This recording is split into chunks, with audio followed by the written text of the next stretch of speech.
Bonjour à tous, aujourd'hui on continue avec les failles SQL, sauf qu'aujourd'hui on va utiliser un outil automatique qui s'appelle SQL Map. Donc cet outil, il va permettre donc entre autres de réussir à faire directement des commandes SQL et récupérer toute la base de données de manière beaucoup plus simple. Donc évidemment ça ne fonctionne pas du tout sur toutes les failles SQL. La plupart des failles SQL maintenant, les failles les plus compliquées ne sont que trouvables que manuellement, car en fait la plupart des sites maintenant mettent en place des protections pour empêcher SQL Map de réussir à trouver les failles SQL. Donc il y a certaines choses à faire sur les serveurs pour réussir à faire en sorte que ça ne soit pas détectable par SQL Map. Mais la plupart des sites et certains sites qui ont encore des failles SQL sont encore vulnérables à SQL Map et c'est beaucoup plus simple en utilisant SQL Map de réussir à dumper toute une base de données.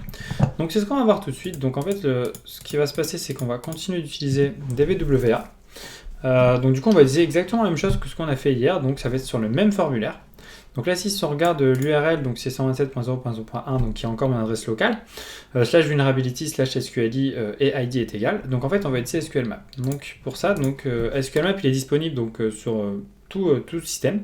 Donc là, moi, je suis sous Kali. Et donc du coup, il est installé de base. Donc il y a juste à taper SQL Map.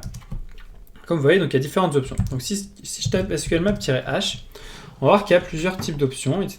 Donc en fait là, je vais vous montrer l'option de base, ça va être le "-u". Donc le "-u" va donc permettre donc de mettre l'adresse qui nous intéresse. Donc là ici, je l'ai mis directement l'adresse auquel on a notre paramètre. Et ensuite, ici, on va y passer nos cookies en fait de notre session directement, parce que sinon en fait, ça va pas pouvoir réussir à se connecter directement, car si, par exemple, je peux vous montrer, si je prends cette adresse là et que je vais en navigation privée, donc c'est-à-dire que je ne suis plus connecté. Voilà, en fait, ça va me rediriger directement ici pour que je puisse me connecter. Donc en fait, en y mettant mon cookie avec ma session, donc là ici, j'ai mon cookie de session ici, et il y a aussi un cookie qui donne la sécurité.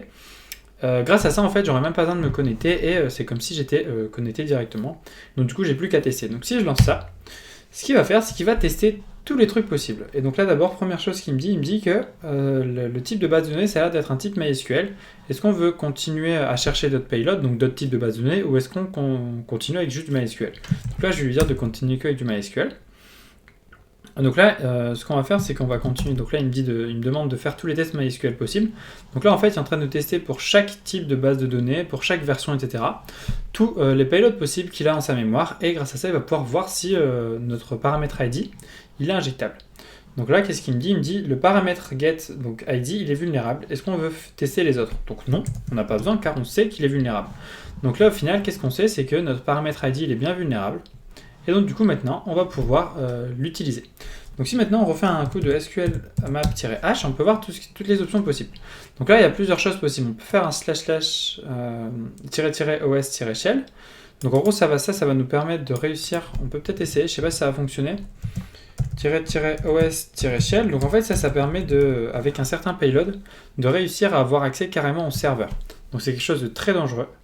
Et en fait, voilà, donc là on va utiliser le truc par défaut. Donc on sait que c'est du PHP.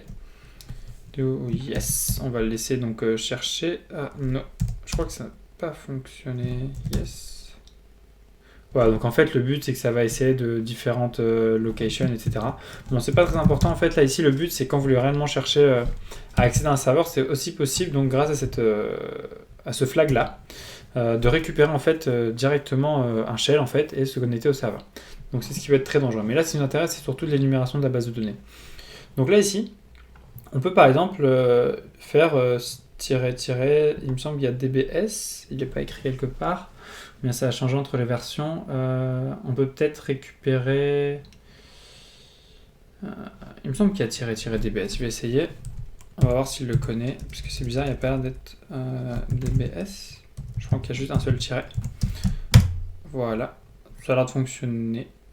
Voilà, donc là en gros ça m'a dit que ça a réussi à trouver qu'il y avait bien deux databases. Donc dans cette base de données, il y a la base de données DVWA, donc qui nous intéresse le plus, c'est Information Schema. Donc en fait, cette base de données là, elle y est dans toutes les bases de données MySQL en fait, c'est qui nous donne des informations sur la base de données. Donc ici c'est pas très important.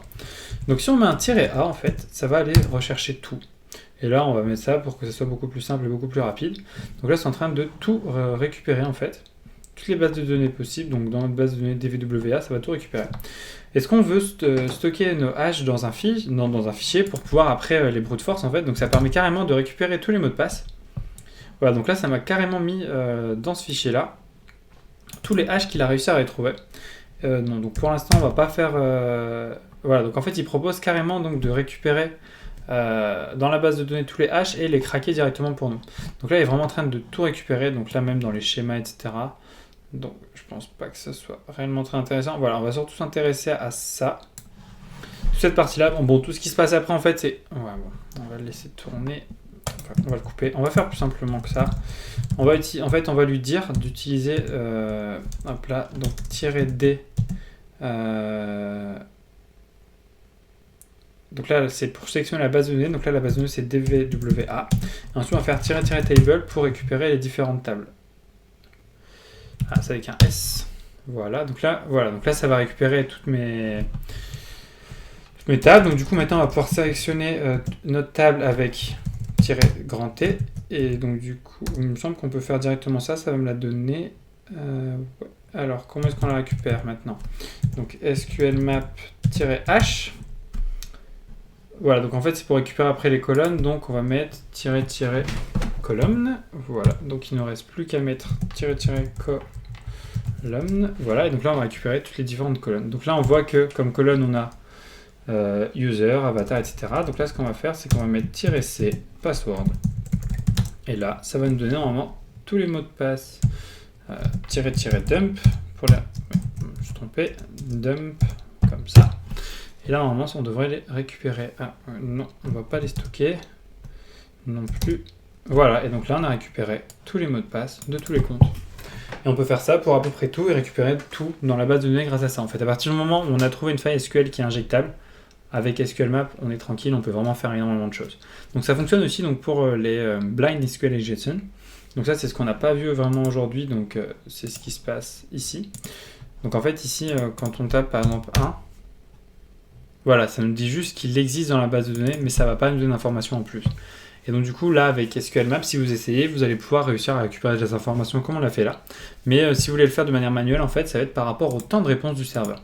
Donc si par exemple la requête est plus rapide ou non, on va pouvoir en déduire en fait en fonction de ces temps si un mot ou un mot de passe est dans la base de données. Donc c'est beaucoup plus compliqué de le faire à la main, les blind injection, mais c'est tout à fait possible. Voilà, donc c'est tout, c'était juste une petite introduction aux injections SQL. Donc on verra peut-être plus en détail avec d'autres sites, différentes autres injections SQL. Donc il y a énormément de sites de tests d'injection SQL, énormément de cheat sheets. Donc ça en gros, alors j'espère qu'on peut y accéder. Bon, on peut ignorer l'avertissement.